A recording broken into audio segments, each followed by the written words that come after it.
আসসালামু আলাইকুম। বিদ্যার্জন অনলাইনে সবাইকে স্বাগতম। আজকের আলোচনা বাংলা দ্বিতীয় পত্রের লগ্ন। প্রথমে আমরা জানব লগ্ন কি?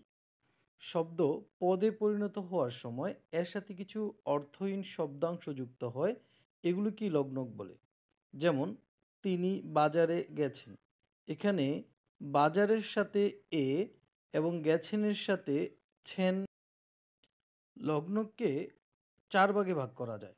যেমন বিভক্তি, নির্দেশক, বচন ও বলক। বিভক্তিকে ২ ভাগে ভাগ করা যায়। এক শব্দ বিভক্তি।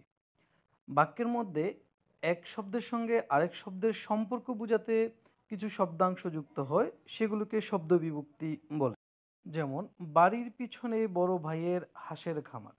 এখানে বাড়ি শব্দের সাথে র, পিছনে শব্দের সাথে এ, ভাইয়ের শব্দের সাথে ২৯ একার র, হাঁসের সাথে র এর বিভক্তি যুক্ত হয়েছে, যেগুলো শব্দ বিভক্তি।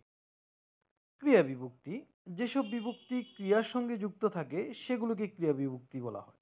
ক্রিয়া বিভক্তিগুলো ক্রিয়ার কাল ও পক্ষ নির্দেশ করে।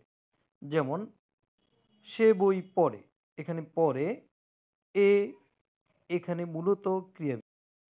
নির্দেশক এক প্রকার লগ্নক। যেসব লগ্নক শব্দের সঙ্গে যুক্ত হয়ে নির্দিষ্টতা জ্ঞাপন করে সেগুলোকে নির্দেশক বলে।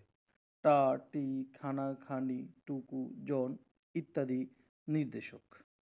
বচন, যেসব লগ্নক শব্দের সঙ্গে যুক্ত হয়ে একাধিক সংখ্যা বোঝায় সেগুলোকে বচন বলে। গুলু, রা, এরা, গণ, সব, বৃন্দ এগুলো বচনের উদাহরণ। লগ্নকের সবচেয়ে গুরুত্বপূর্ণ একটি হচ্ছে বলক। যেসব লগ্নক শব্দের সঙ্গে যুক্ত হয়ে শব্দের উপরে বাড়তি জোর তৈরি করে সেগুলোকে বলক বলে। বহুল ব্যবহৃত বলক ও এবং রস্বই। সে একটু আগে শরবত খেয়েছে, এখন কফিও খেতে চাচ্ছে। শিক্ষাই জাতির মেরুদণ্ড। এখানে ও এবং রস্বই দুইটি বলক। ধন্যবাদ সবাইকে। বিদ্যার্জনের পাশেই থাকুন। আসসালাম।